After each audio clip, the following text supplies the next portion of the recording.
अच्छा, mitral valve prolapse जो है, ये मिट्रल वाल्व हार्ट का वाल्व है, ठीक है? लेफ्ट एट्रियम और लेफ्ट वेंट्रिकल के दरमियान होता है। इसका प्रोलैप्स प्रोलैप्स कहते हैं किसे? ये पीछे की तरफ चला जाता है। इसमें या तो एक्सेसिव होता है ये लीफलेट टिश्यू या रिडंडेंट होता है, ठीक है? और एक क्यों होता है? ये मिक्सोमेटस डिजनरेशन इसकी हो जाती है, सही हो गया। इसकी डिजनरेशन जब होती है मिट्रल वाल्व की या कॉर्डा टेंडिना की, इसकी वजह से लीफलेट जो होता है ये पीछे की तरफ जा सकता है, एट्रियम की तरफ, लेफ्ट एट्रियम की तरफ जाता है। जब जैसी वो कंट्रक्शन होती है ना, तो ये पीछे की तरफ चले जाते हैं। मैं आपको डायग्राम दिखा दूं।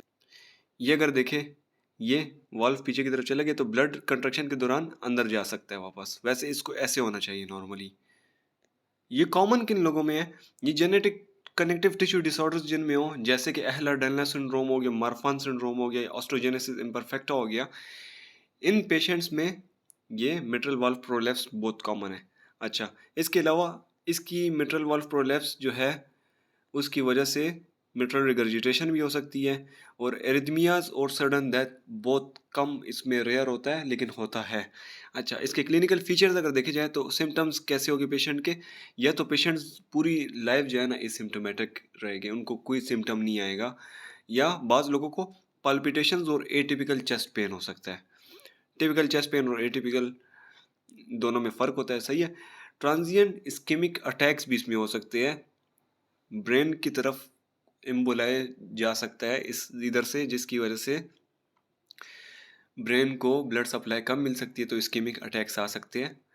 अच्छा, इसमें साइंस क्या हो गए? सिम्टम्स तो हमने देख लिए कि सिम्टम्स ये, साइंस देखते हैं। इसमें सिस्टोलिक मरमर्स और क्लिक्स की आवाज़ आती है, या तो दोनों होते हैं या बीच में एक होता है, एक नहीं होता, सही हो गया।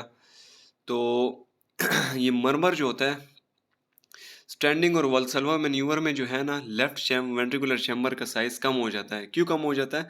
क्योंकि वीनस रिटर्न नहीं आ रही होती इसमें, तो इस वजह से लेफ्ट वेंट्रिकल साइज कम हो जाता है, और मरमर जो है इंक्रीज हो जाता है, और क्लिक साउंड भी जो है वो भी इंक्रीज हो जाता है। अगर स्क्वाटिंग करें तो स्क्वाटिंग में वीनस रिटर्न ज़्यादा आता है, जिसकी वजह से वेंट्रिकल साइज बड़ा हो जाता है, और उसमें जो डिलेड हो जाता है क्लिकिंग साउंड या मरमर, सही हो गया। तो क्लिनिकल फीचर्स में सिम्टम्स में देख लिया, एसिम्प्टोमेटिक था या चेस्ट पेन होगा, ट्रांजिएंट इस्केमिक अटैक्स भी आ सकते हैं, साइंस जो थे उसमें मरमर और क्लिकिंग की साउंड आ सकती है।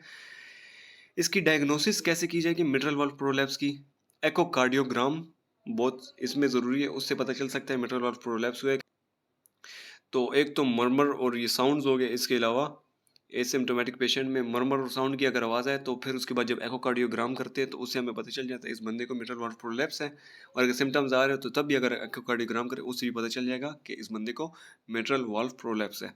इसकी ट्रीटमेंट जो है, अगर चेस्ट पेन हो तो उसके लिए बीटा ब्लॉकर्स यूज़फुल है, लेकिन नहीं होता चेस्ट पेन भी जो है ना, अगर हो तो उसमें बीटा ब्लॉकर्स दे देते हैं, और सर्जरी बहुत कम केसेस में होती है। ये कंडीशन जो है जनरली बिनाइन है, इसमें इतने जो है कॉम्प्लिकेशंस नहीं आते।